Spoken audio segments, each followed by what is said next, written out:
Hello, and welcome to My Week in Baseball. I'm your host, Phil Estruth Harrison. You're listening to episode number 9. This episode is published as a podcast on Buzzsprout, Spotify, Stitcher, and iHeartRadio, and is also available in a video version on YouTube. So you have many ways to listen to the show.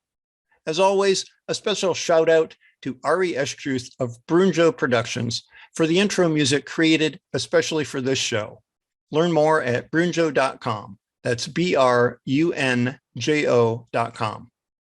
Well, today is part 2, the continuation of our interview with special guest Beth Karolewski, Fantasy League champion and Boston Red Sox fan.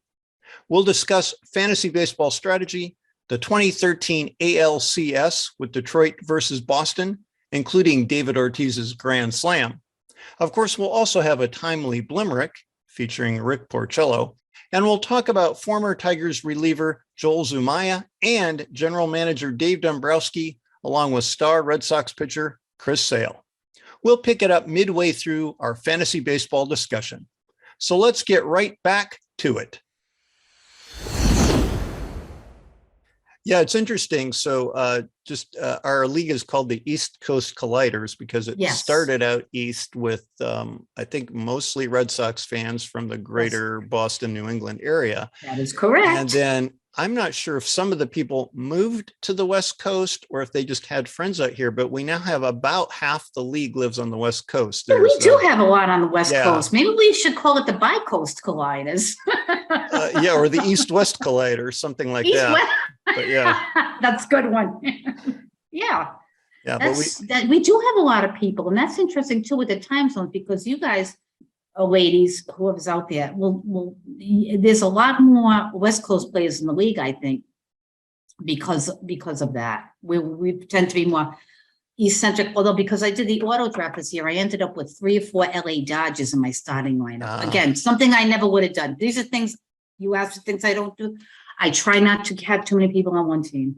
That is a good tip, actually, because if you have an off day or you have a rain out, it really hurts you. Not only off days or rainouts, but I find slumps can be contagious along teams too, as can hot streaks, and teams can go on hot streaks. And so a lot of times you think you got all or nothing, like when the LA Dodgers run, you're unbeatable. I just like to mitigate my risk, and the other thing is I truly value, and I think I did people, I know I've done a good job because I noticed over the years, people tended to, the players that I used to find my little gems, I would think, now they're not there anymore because you all have I don't know if I'm right or wrong, but I favor the multiple position player far more than they're worth a lot of points because they can basically play I want people that are on the field. You can slot them in anywhere and they're going to play regularly. And even if they don't score as many total points as somebody who's in a single position, they're going to give me more points over the year. That's how I feel. Now, I've never really looked into it, but I like people that I can play. So I like multiple position eligibility very much. Yeah. That will be a deciding factor. So that's one of my tips too. I think that's really been good for me. Yeah, I think as long as you're a multiple position player who's not a quote unquote utility player, you need to be somebody in fantasy. You need to have people on your team who play regularly, or it gets too complicated. Which is why I I prefer right-handed hitters because they're less likely to be platooned. A right-handed utility man is basically in every game. The lefties, you'll see them sitting a lot. Right, that's true. I like Chris Taylor in the Dodgers for his multi-eligibility, and he plays almost every night. I like him too. But since I ended up with Trey Turner, and who's my number 1 pick because I got the last pick of the first round. But he's a good player, and then I have a couple others on there. So I like Chris Taylor a lot. Yeah. All right. So I've got a couple other things. We've got lots of topics. We could probably go on and on. We might need to have you back for a second episode. We could go on and on, couldn't we? But I've got one, I thought an interesting quote. I don't know what season this was from, but it's a Dustin Pedroia quote, and I just liked it. So this happened one season after losing 6 straight and 14 out of 21. Dustin Pedroia, was asked what the Red Sox need to do to turn it around. And his answer was, quote, "I don't know. I'm not a magic person. I just play second base." And it was fun to watch Dustin play second base. Let me tell you, one of my favorite players, came up as a rookie, couldn't get a hit. And people and I'm like, I saw him in Pawtucket. He's a good player. Remember, he's good. And they stuck with him and they were rewarded. It takes time. He turned out to be good. Yes, he did. So in this show, one of our features is our blast from the past. And usually we feature a player. I mean, I guess we could say it was Jim Rice for today, but actually our blast from the past today is not going to be a player. It is going to be a series. The 2013 American League Championship Series is our blast from the past. So in 2013 in the ALCS, the Detroit Tigers were very good. I would actually argue it was the best Detroit Tigers team of that decade. They had a very good run during the 2010s, winning 4 straight American League Central titles in 2011, 12, 13, and 14. Their probably best run ever of making the playoffs. And the Red Sox were excellent that year as well. And we go into a playoff year when I expected the Tigers to win, and it didn't turn out that way. So I don't know, did you have a chance to go to any of those games in that series? No. I did have the chance to go to game 1 of the World Series. That obviously it didn't work well for your Tigers, but I ended up getting to go to a World Series game when the Red Sox made the World Series, which was what a thrill. My brother-in-law has season tickets and he got it and he offered them to my sister Tina, who's in the league, Sullivan Sluggers, and my husband. We went up and it was just like electric. But I didn't get a chance to go to this series.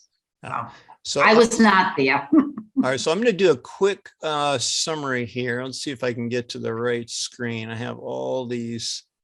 You're bringing up painful memories for you, Phil. Happy for me, painful for you. This one was painful.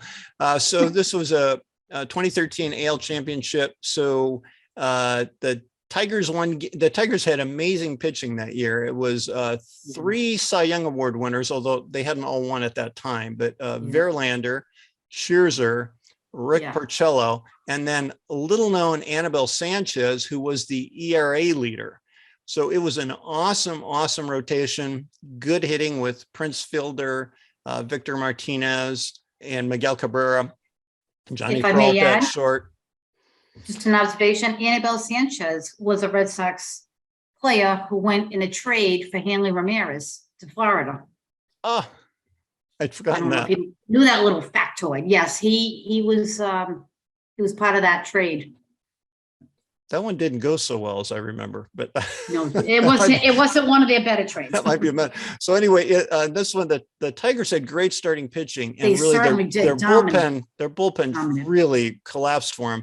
But game 1, they won 1-0. And game 2, which was actually the game I wanted to focus on, they lost 6-5. And in game 2, we had a lead. Max Scherzer pitched 7 strong innings. The Tigers had a 5-1 lead against the Red Sox. I'm going to go into the play-by-play. So at a 5-1 lead, Scherzer has been strong. He's struck out. I don't have the totals here, but maybe 8 or 9 hitters. Yeah. And we're going into the 8th inning, and you think, wow, if the Tigers win, they're going to be up 2-0. And you're thinking, looking really good for the Tigers. On the road. Going home, looking good. So here's what happens. So in the 8th, with the big lead, they take out Scherzer, who I'm sure could have pitched longer, but they take him out. They bring in Jose Virez, who I really have very little memory of him. He is a relief pitcher. Stephen Drew leads off, grounds out to short. Will Middlebrooks bats second, and he doubles to left. And then they bring in Drew Smiley, the lefty, to face Ellsbury, Ellsbury walks. So now I've got 2 on, 1 out.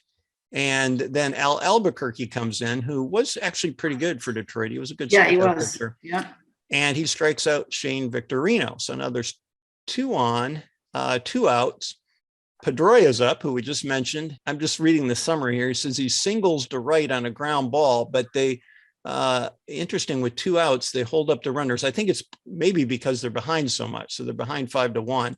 So now the bases are loaded with 2 out, and we bring in our closer, Joaquin Benoit, who actually, overall, I liked him. But who's up? David Ortiz. And what does he do? He hits a long fly ball to center field, and Detroit's center fielder jumps over the wall, Torrey Hunter. The ball hits his glove. It actually looks for a moment like he might have caught it. He tumbles over the wall, and then he stands up, and you realize the ball is not in his glove. It's a home run, a grand slam. I think that ended up being caught by a cop in the bullpen, didn't it? I think Yeah, he tumbled. probably so. It was right center. So because the wall, the center, dead center is a very high wall, and then it goes down because family has all these nooks and crannies. And many people have tumbled into that bullpen over the years because it's a very low. It's a lot like good old Tiger Stadium, one of my favorite places to watch a game. I never got there, but boy, did I love that stadium. The low fences and yeah, that was crazy. You're right. Hunter was probably playing right. I should double check that. He was probably playing right because he normally did play right. But I remember that was like crazy. Yeah, he said he couldn't. No, we didn't. He almost didn't look at his glove like, what? Yeah, there was that brief moment where he got it, and he didn't actually. And the home run did not win the game; it tied it 5-5, and the Red Sox go on to win it in the 9th. But I think that really was, to me, that really broke the back of the Tigers and the rest of the series. Yeah. Yeah, that turned on that, because if they won, they're going back to Detroit up 2. I think that's all she wrote. And Scherzer was dominant. He could have pitched 10 more innings. Yeah. Yeah, you got the big lead. Leyland takes him out. I don't know. They wonder sometimes, and I always like Leyland as a manager. Sometimes though, you got to think they just overmanage a little bit. Let him play. It's hard to do, but I don't know. He was wiping them out, wasn't he? They could not touch him. He was. Yeah, I'm sure I can get the information. I think I was quite happy they took him out, but he might have had the dreaded pitch count, But Leyland was more of an old school guy, so. Leyland was more of an old school guy. I'm going to see if I can quick get the box score here. But that's what Ortiz did. He came up, and more often than not, something really good happened for the Red Sox. And for so many years growing up, it was always bad things happening to the Red Sox. So it was kind of nice and unexpected when things like, and I think he changed. I think he, more than anybody else, changed the attitude on this team in Red Sox fans. He's probably the most important Red Sox player in history, in my opinion, in terms of his impact overall on the franchise. David Ortiz. Yes. Yeah. They don't win. They do not win 2004 without him. In the ALCS, they do not win. I know Manny Ramirez was the MVP, I think, of something rather. David Ortiz, it was him. I saw it. I felt it. He was a special player. He was a special player. So some details of the game. Now, Torrey Hunter did play right field, so he was catching the ball. It was kind of in right center. And Scherzer, 7 innings, 2 hits, 1 earned run, 2 walks, 13 strikeouts. How many pitches? 108. Leave him in. Guy's big guy. Let him in. Leave him in. Yeah. I don't get that. They could not hit him. Anyway, I'm sorry, Phil. I really am, because I can identify so much with other teams' pain, and because it hurt. You give a lot, and I've had it. It's like the rug pulled out from me. So I think Red Sox fans can be very empathetic. Yeah. In the way that Yankee fans just can't be. No, and I've never They'll never be able to be. They just can't because they've got their 27 or 28 or whatever it is. But right. Okay, so let's see. That was our blast from the past. Next up, we have every broadcast. We do have a Blimerick. That is our baseball limerick. And this one is actually going to be about Rick Porcello. Now, Rick Porcello did win the Cy Young Award in 2016. He was 22-4. He had an incredible strikeout to walk ratio of almost 6-1, 5.9-1. And he had a great year. He barely beat out Justin Verlander. And if I remember correctly, Verlander actually had more first place votes for Cy Young than Porcello did.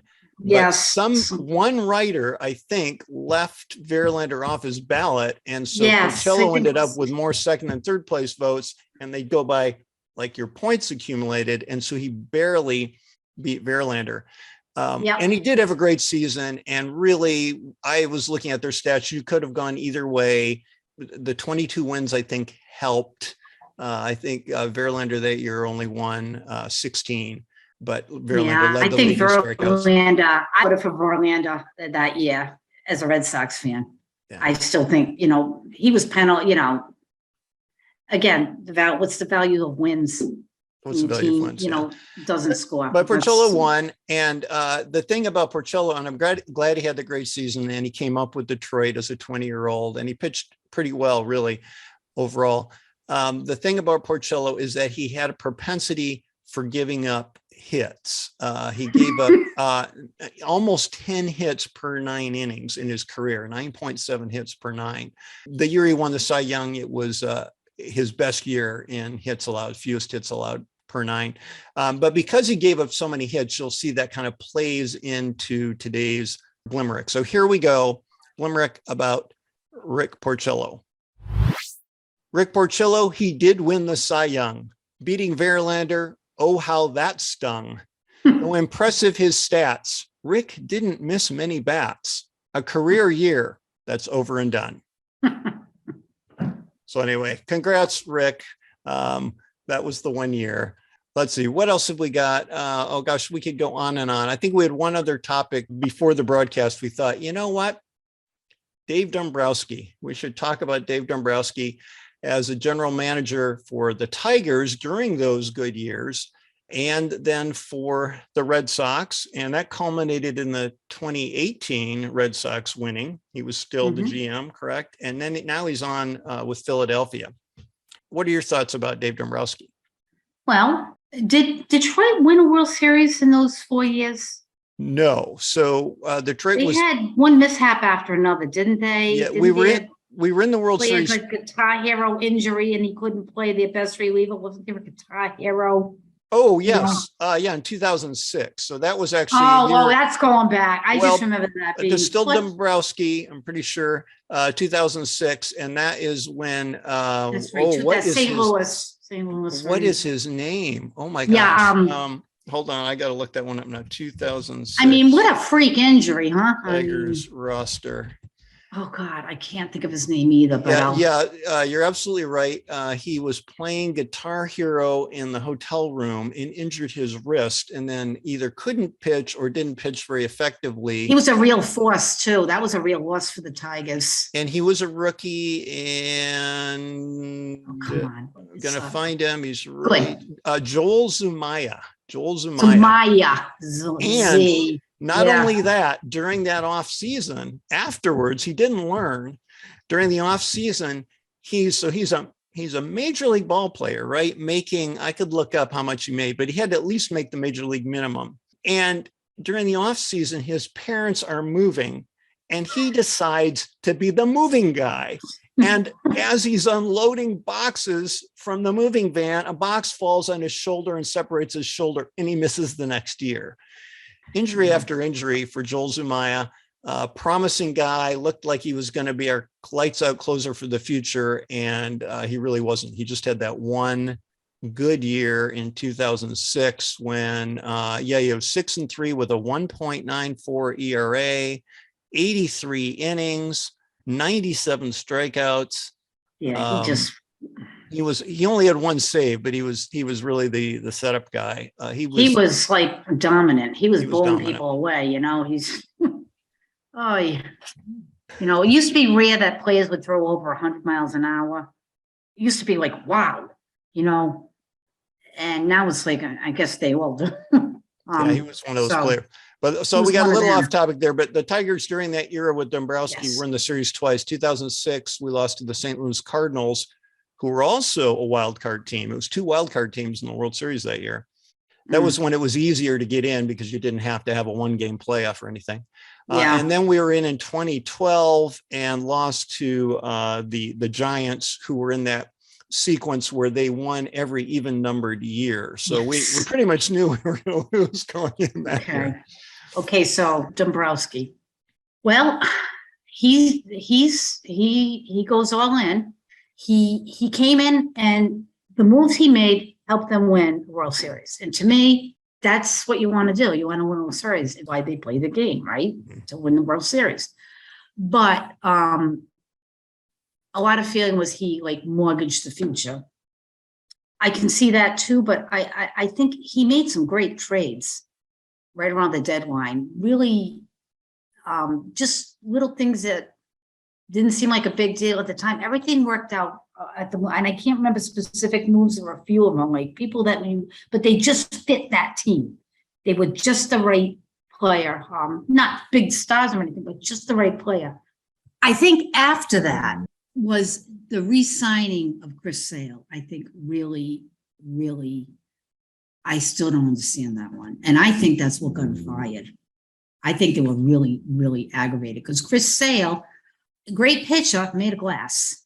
Mm-hmm. And, he's never really delivered here. Like, he's never really been, but he got supposedly a good deal on the guy because he wanted to stay in Boston, but it ended up being a contract that I think really limited them and cost us Mookie Betts. Although many people don't think Mookie Betts wanted to stay here because Boston's not an easy place to play.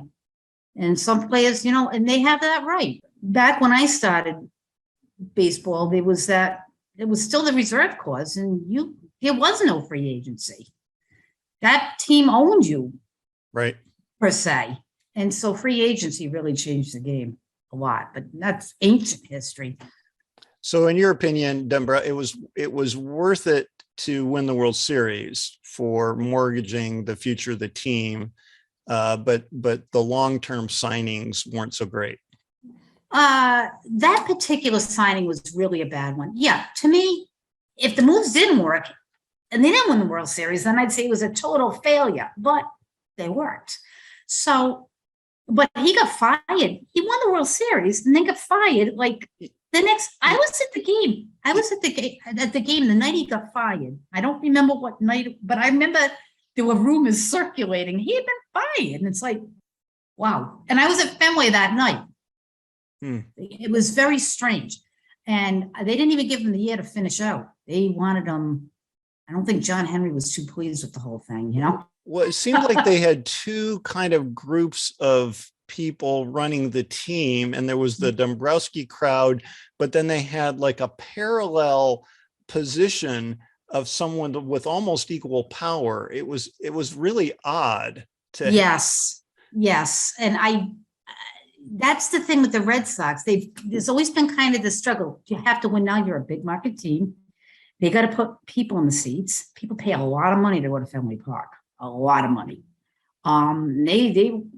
So they have to be mindful of that. And they have to put a winning product on, but that comes with a cost sometimes. And some people want to build, and it's like anything else, build the farm system. Although I think Dombrowski had a good track record too of building farm systems when he's been around a long time. He has been. I can only speak to what my understanding was. He was brought in here to win. He won. He did what had to be done to win. And he still got fired. I think it has a lot to do with that Chris Sale contract. I think that really just hurt people and rubbed it in the wrong way. That's at least what I've heard. So overall, yeah, I think he did a good job here. I'm probably in the minority because, So I have kind of mixed feelings. I really did like him when he was with Detroit. He did Mixed feelings is a good way to Yeah. describe it. I have mixed feelings. I mean, Yeah. he made some good moves and he made some not so good moves. And I think some of the long-term signings that we saw with Detroit weren't as good, but some were. So he made the trade to bring in Miguel Cabrera, and that was with Andrew Miller and Cameron Maben were the two players that Detroit let go. And then we also got a left-handed pitcher from the Marlins in that deal. I can't remember his name right now. Anyhow, Cabrera has been great, right? And who wouldn't want to have had Cabrera? Now, certainly we're paying a lot for him in these last few years of his career. But that said, he's the leading offensive player in the Tigers this year. Now, who would have expected that at age 40 or so? 39 maybe. We did have that string of successful years. So there was a run beginning in 2006, really was about an 11 season run from 2006 through 2016. Most of those teams were good and most of those teams were contenders. We did get to World Series twice. We won the division title 4 times in a row. Definitely left the minor league system bare at the end of that. So we had to go into a complete rebuild. So we never did win this series, but we were there twice. So we had 2 shots at it, and it's a roll of the dice when you get into the playoffs anyway. Yeah, so I would say during his time in Detroit, I really did like him. I thought he was doing a good job. I guess I would say overall it was worth it. At that time, that was when there was a change in the commissioner's office, or it was pending. I actually thought Dombrowski would be, and probably still would be, a really good commissioner of baseball. I think get him into a different role. And I think he's had really good relationships with other GMs and owners. I think that actually could go well for him. It seemed like the Red Sox didn't really want him, at least toward the end. I'm not sure what happened there exactly. And now with Philadelphia, I feel like he's maybe, I don't know, firing Girardi. If it works, I don't think it will be because of that. I think it will just be because the team was playing below their capabilities and the summer warmed up and the hitters started hitting like often happens in the summer. He's a little old school now, though, I think, in his approach to things, and not quite as analytics focused as he probably should be. The thing with the Red Sox is there's always this battle, and there was a book written years ago, Feeding the Monster. And that's why Theo Epstein left, because he wanted long-term growth, and that would lead to winning. And John Henry is a very, the principal owner of the Red Sox is a very guy into stats and everything. But then you had Lucchino in there who's trying to put, make the money and get the people in there. And there's always been that, and this may be in every market, but I think in Boston, it's very pronounced, the struggle between long-term versus winning now. Because as I say, the expectations are always high for a big market team. People pay a lot of, like the Yankees. The Yankees seem to have been able to do a much better job sustaining a farm system, but the Red Sox have won 1 World Series. When they're good, they're really good. And when they're bad, they can be really bad. They're a strange team, but I think part of it is because there's this battle. Like you say, there's always, do it this way, we'll do it this way. Dombrowski was clearly outside of the comfort level, I think, of John Henry, what he wanted to do. But I felt he needed to bring him in because they had a guy before him, a nice guy, I liked him, who would never trade prospects. And so, what are we trying to do here? And I think that's one of the things at baseball, one of the interesting things of baseball is the team building aspect. Yeah. I think it's just really very unique to the sport and a lot of fun to see what goes into it. Yeah, definitely. I think the Cardinals overall have done a good job of consistently having a good farm system. And although they don't win every year, almost every year they're in the running. They might only end up a few games over 500, but they're almost always in the running. They almost never have a last place team. Just like the Dodgers, another organization, they just, they're good. Yeah, there are definitely some organizations that are better than others at the long-term plan. But overall, I like Dombrowski. I think he's done a good job. I'd love to see him have a chance at baseball commissioner. Okay.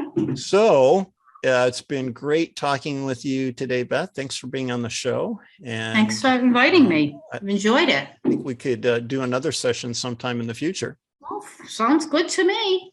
I hope both our teams pick up the pace a little in the league. We're both having a little bit of down years. We are. But it's a long season, Phil. It's a long season. We'll get there. And we'll talk trade off camera about your catcher there. That sounds good. Okay. So join us next time, because honestly, what can be better than talking baseball? Thank you for joining us. I'm your host, Phil Eschtruth Harrison.